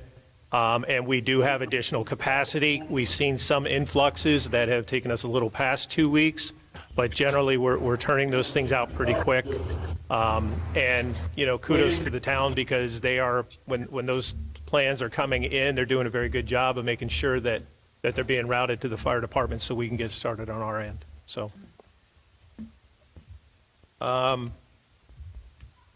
Gary, at Pelican Watch, I noted your comment about lead times in general for permitting and plan review. I don't know if I just answered your question, but if you feel like that, again, the fire department is involved in delaying the permitting, please let us know. And one thing, if I can, again, the conversations Jennifer and I often have, although I've been in the fire service a long time, I'm also a general contractor, so I've built residential and some commercial as well. And we have a lot of conversations about the plans that come in. I heard some of you talk about it today, and it is true that when you have a general contractor, they're supposed to know that, you know, mechanical systems, fire systems, those all need to be designed and approved through the proper engineers. So if you think, a lot of times, if the contractor isn't putting plans in that have been properly engineered, they're going to get kickback for comments. So if your contractor is not from the local area, if they're not from Florida, it's worth keeping a closer eye on them to make sure that they're staying on top of the permitting agencies and they're communicating. But a lot of the comments that come through and the plans that get kicked back are often getting kicked back because they don't have the proper engineering attached to them or completed. So that engineering is something that protects you folks. It's something that lets the vendors who are on the site doing the work know exactly how to do it. And if the plan doesn't have enough detail, it's going to delay your job. So I heard some of you say that you realize that and you're you know, catching up to it, but it is a real thing. So.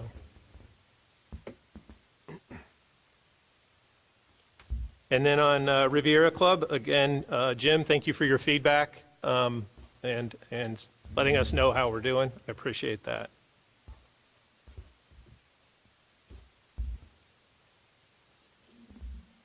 Ed with Harbor Point, I noticed you had said that you had some outstanding life safety issues, and I was texting with Jennifer on the temporary fire pump issue.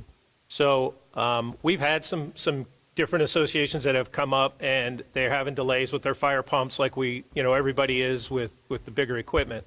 And we have given some variations where we can bypass that fire pump as long as the fire department can still hook to the system and be the fire pump when we get there. So if anybody believes that they're waiting on a fire pump leaves them no other issues, please reach out, because there are other ways that we can help you keep moving forward. Ed, I heard you on the explosion hazard, so if we can meet afterwards, I'll give you my card, and we can meet one-on-one and talk about those issues. We may be able to come up with some more refined guidance and then get it back out to everybody the same way we did the blast information earlier. And then if I missed anybody on any fire department questions, please raise your hand. Oh.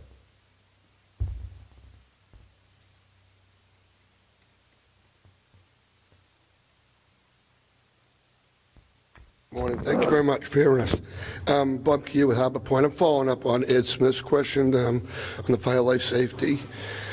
Our issue right now is our fire life safety was completely wiped out, the generator, the pump room. Now we're being told that we have to build the whole system, raise it up 14 feet above ground, instead of rebuilding what we have right there. My question is, why would we have to raise everything 14 feet if it originally was all on the ground? The pumps, the generators, all the fire life safety equipment. Okay. Jennifer, do you want to? I know you'll give a more exact answer. Thank you. Yes. So not specifically can you hear me? Yes.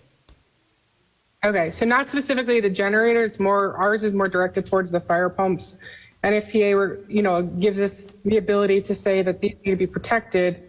And that was the message we sent across the board when the rebuild started. So we're protecting it against water, flooding, all of that. So it's not, if you don't have a diesel pump, you have the option to, waterproof the space as long as that doesn't violate another code. So that's one of the issues that we've run into is we may say it's okay to flood-proof or waterproof a room, but building code or flood code may not allow it. So that's been the message from the start is, we have to protect these. We lost basically every fire pump on the island, and that's not something we want to face again.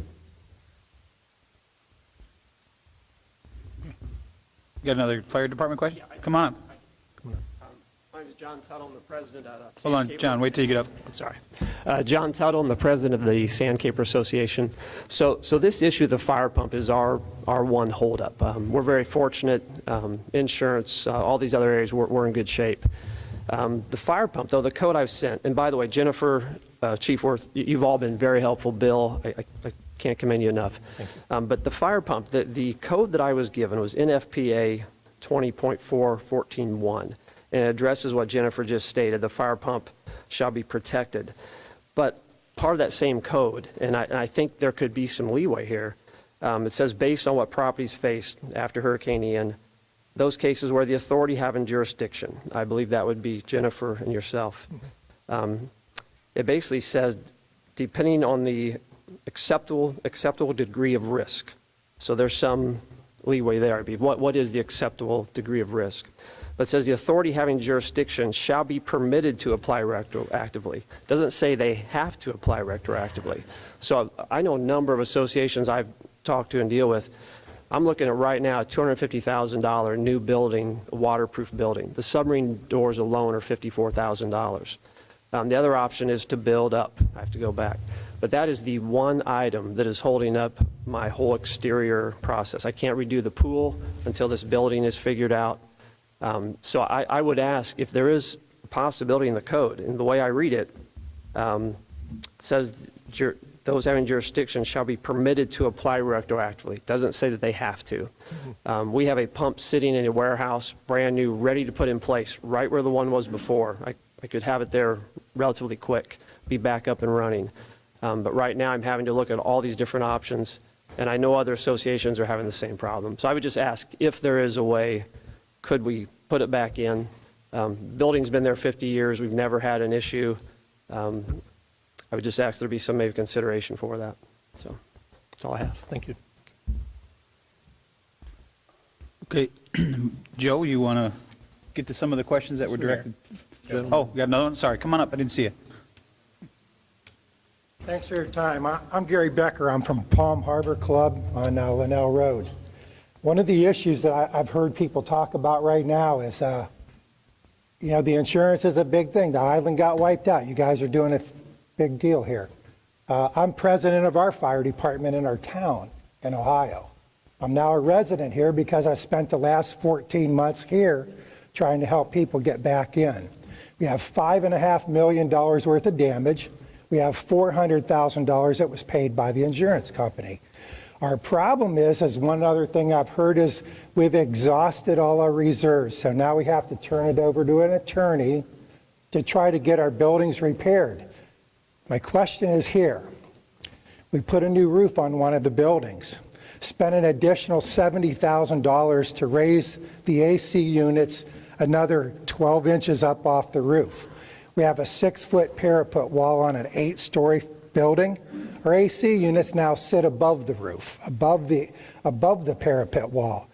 When the Fort Myers inspectors came to look at the roof, nobody could answer the question, why did we raise those units up when we put a new roof on our building?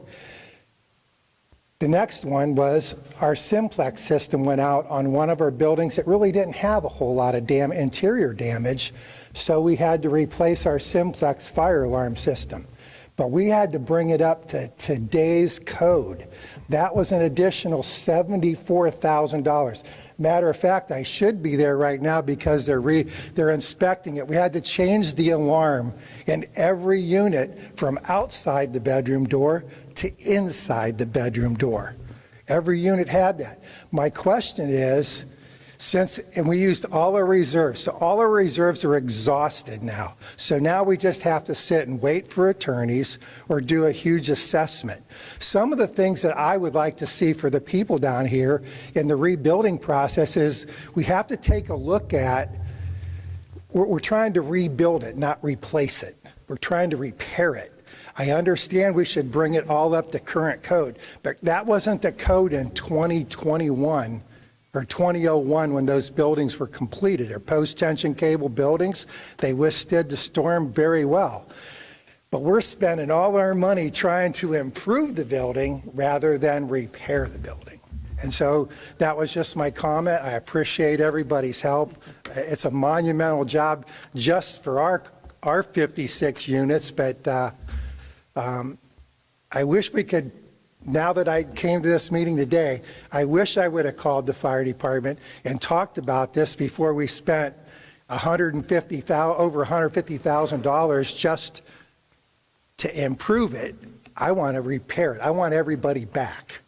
And right now we have 26 units that aren't livable yet because of that roof. So that was my comment. Thank you. Thank you. Thank you. Joe? Okay. So I'm the town building official. I took notes in categories, so I'm going to address some categories, and hopefully it hits everybody that's here. I've been here a little over a month. I'm still in discovery mode, and a lot of what I've discovered as far as permitting goes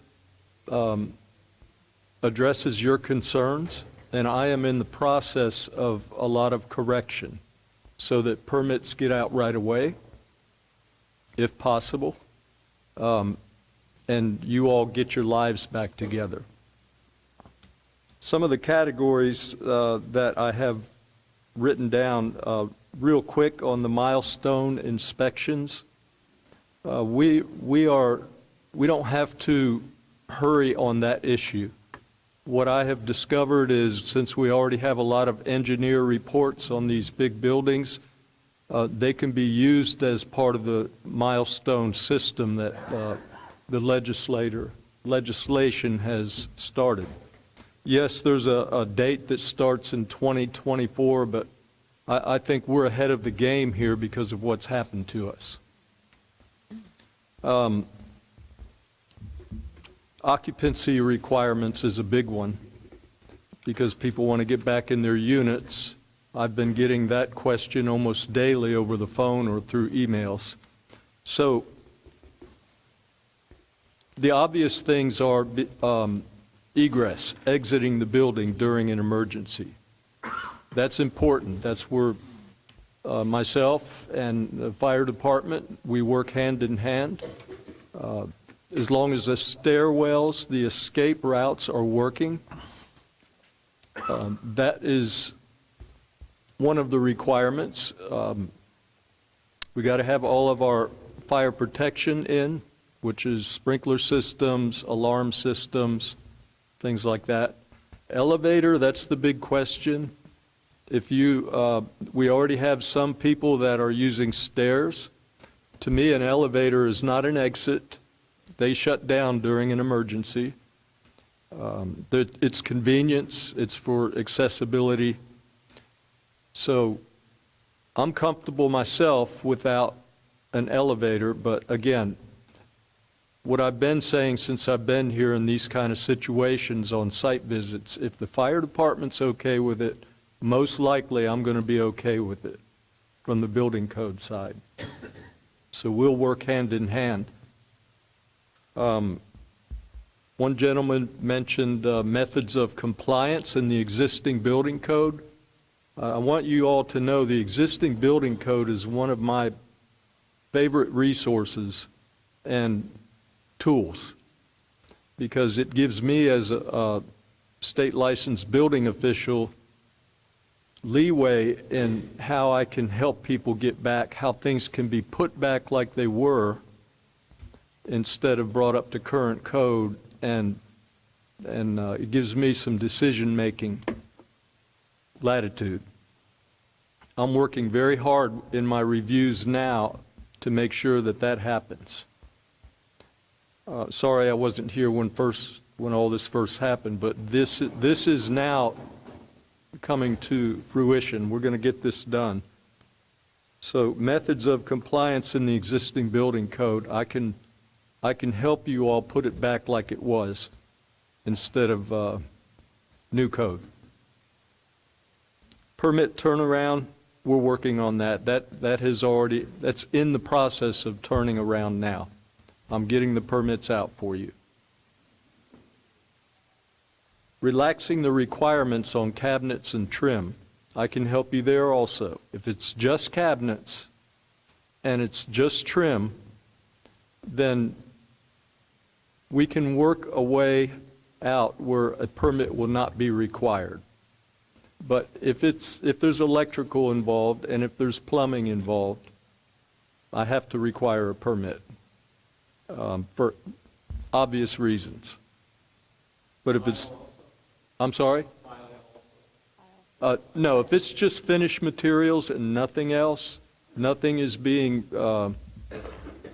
changed around, no walls being changed around or anything like that, I can work with that.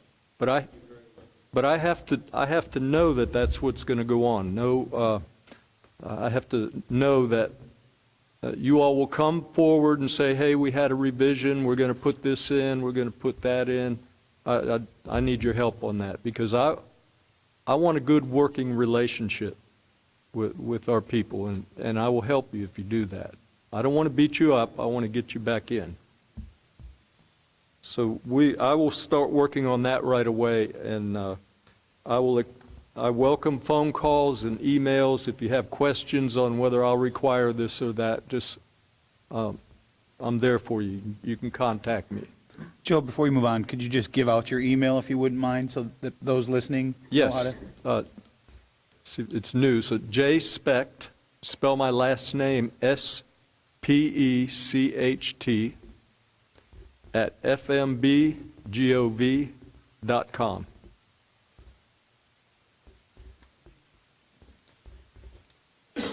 I can also work with owner-builders in doing their own condos.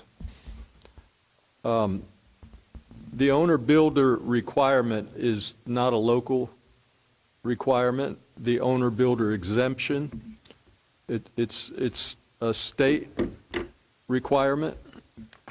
So, and the touchy areas are if it's a LLC or a trust or something like that, that's usually where you're not allowed to take the exemption. So that's where most people are getting turned away. You will sign an affidavit as an owner-builder attesting to you understanding and agreeing to the state requirements. And under that affidavit, you will be issued a permit. So our permitting department is going to ask those questions, whether it's a trust or an LLC or a corporation. That won't be allowed according to the state. But I will work with you if you're just if you meet the requirements for the exemption. Obviously, if you meet the requirements, there's a cost threshold. In the condo, it'll be $70,000 or less in cost. And if you meet those requirements, you can have the owner-builder permit exemption. I will be happy to walk anyone's building with them.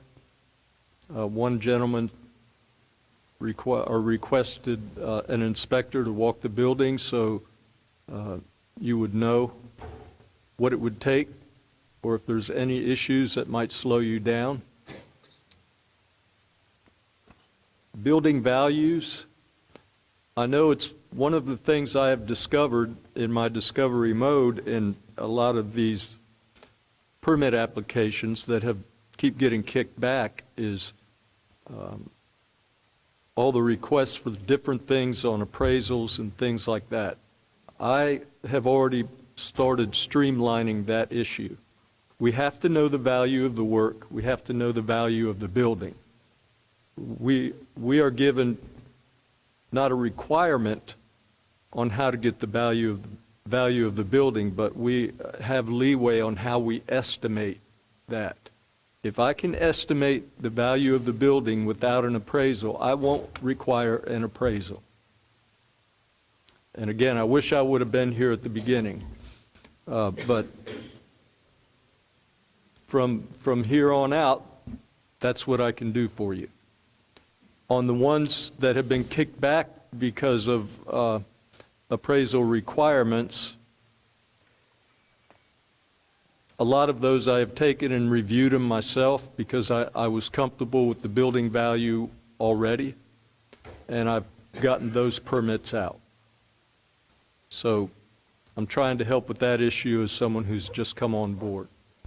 The ones that have been kicked back, the ones that I've found are permitted now.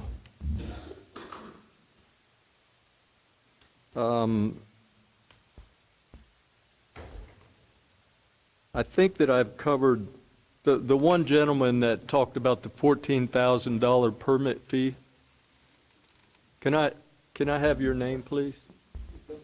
Oh, your condo association?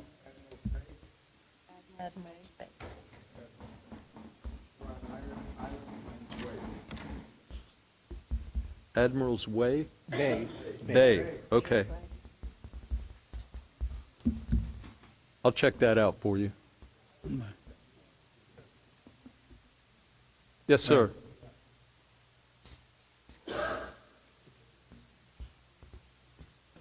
Thank you for your service, and I appreciate what everybody's doing here, especially all the money you're making is being, that's a joke. Anyways, just a quick comment. Our building permit was kicked back about a month ago, and we want to set up a meeting with the town. Our general contractor is a local contractor, and we were told no. We can't come in and set up a meeting with you. We have to do everything via email. And that's what we were told. So I just want to share that information. I'm Norm Rowe at Eden House. Excuse me, sir. Do you happen to know who told you that? Or was the information? The contractor called, and I don't know. All right, I will talk with you after this meeting, and we will make sure that this all takes place. Yeah. Come on up, sir. Hi, I'm Kevin Van Veeren. I'm the president of Windward Point. On permitting, we went 6 months ago to get a sign permit. It's been there 40 years. The poster's still there, and they denied us because it's in the right of way. It's 20 feet from the road, but it's in the 33 feet. It's going to cost us thousands of dollars to run new electrical to where we need to move it to an entirely different island. I said, it's silly that you're turning down a sign that's been there 40 years. It's a dead-end street. There's no one to bother. It's not an issue, and now you're costing thousands of dollars because you turned it down. I mean, it's just silly decisions like that sometimes don't make sense to some of us. Agreed. You know, now we got to turn around and resubmit for another place. You know, and these fees just get crazy if you're denying for stupid things like that. You know, we'd like somebody to come and look at it, and they tell us, oh, you can't do it because it's on the GSI. We look at the computer, it's on the GSI, we're turning it down. You know, I don't think you can go and sit at your desk and look at GSI and say, okay, we don't want to go look at this anymore. I just think that's silly. Again, sir, please, if you give me reach your out. contact information, we'll make sure that this gets handled immediately. Okay, we're running out of time. We're obviously not going to cover everything in this one meeting. We will definitely set up another meeting, if not one meeting a month. I like that suggestion. I'll be more than happy. If you want to set it up, as long as it's not on a Monday or Thursday, I can be there because usually we have these meetings, but just let me know when and where, and I'll be happy to be there to help get questions and answers, and if they have time, I'll bring them with. So Denise, if you want to handle that, I'll be more than happy to attend. Vice Mayor Hall, I know, wants to cover a couple quick things before we wrap up here about the insurance. That's right in his wheelhouse. I think it's appropriate to hear what he has to say. Thank you, Mr. Mayor. Just a couple things we could use your help on, and I'll say this for the mayor. This reserve requirement issue, please don't just assume, and the town is going to help you fight this, but don't just depend upon that. As a former legislator, I really encourage you to write Adam Botana, our state representative, and Jonathan Martin, our state senator, as condo board members and presidents and members of the executive team. They need to hear from you, because then when they're in committee or they're on the House or Senate floor, they can say, I've heard from dozens of people from Fort Myers Beach who are on condo boards who are going to be devastated by this. They need to hear your story to help them help you in the legislature. So I encourage you to reach out to our legislators. With respect to FEMA and SBA problems, this is not necessarily the solution, but it could be part of your solution. These are federal agencies. I encourage you to write your congressman, Congressman Donalds, your two senators, Rubio and Scott, and ask them for help. Both FEMA and SBA have special congressional liaison offices that cut through a lot of the bureaucracy, and if you contact your member of Congress or your two senators, they can help you kind of cut through some of that bureaucracy. No guarantees, but it often helps, and it's no additional cost. With respect to the Department of Insurance and FP&L, I invited both representatives from both of those entities to come. Our CFO in Florida, it's a little unique in Florida. The CFO, Jimmy Petronas, is in charge of insurance and oversees insurance through the Florida Department of Financial Services. You can file a complaint. Same with the Department of Insurance. I encourage you to write them and encourage you to let them know of your troubles, and particularly with your company and what your issues are. That adds value, because then if enough companies get complaints, they can force what they call market conduct exams against these companies, which forces them, again, if the market conduct exam bears fruit and shows that these insurance companies are being problematic, which we know they are. So if it can demonstrate that, then they can force them to pay claims. But they can't do that unless they hear from you. So I just encourage you to do that as well. And with respect to Florida Power and Light, make sure it's very clear what you're requesting from them and what your deadlines are. If you're not getting proper response from Florida Power and Light, they are a regulated monopoly by the state of Florida, and they're regulated by the Public Service Commission. Public Service Commission's responsible for their rate increases when they're requested. So Florida Power and Light cares a lot about the Public Service Commission. So if you were to file a complaint with the Public Service Commission, again, that can help put pressure on them to be more responsive to your needs. So those are just some thoughts as you, again, may not solve your problem, but again, no additional cost. Maybe assign somebody on your board to take on those tasks. I think it could really help move the ball forward. So that's all I had. Thank you, Mr. Mayor. All right, and then just real quick to piggyback off that, if anyone is having issues with waiting for FPL, please send in your information to Andy and myself. This week we have started our own. As you well know, we have issues with FPL as well. So we are starting to put on some pressure. I think the Vice Mayor's advice was very, very good, and we will be pushing in Tallahassee, and we will be making the calls, sent off an email to the highest level just yesterday, as a matter of fact, on our issue. So please send in your information to Andy and myself, and we will do what we can to let them know that we need them down here and we need power. With that, we'll accept is there a motion to adjourn? So moved. Moved. A motion by Councilor Woodson. We'll say a second by Second. Councilor King. All those in favor signify by saying aye. Aye. Aye. Aye. Opposed? Hearing none, we are adjourned at 11:01. We'll take a brief break and come back for the meeting. No.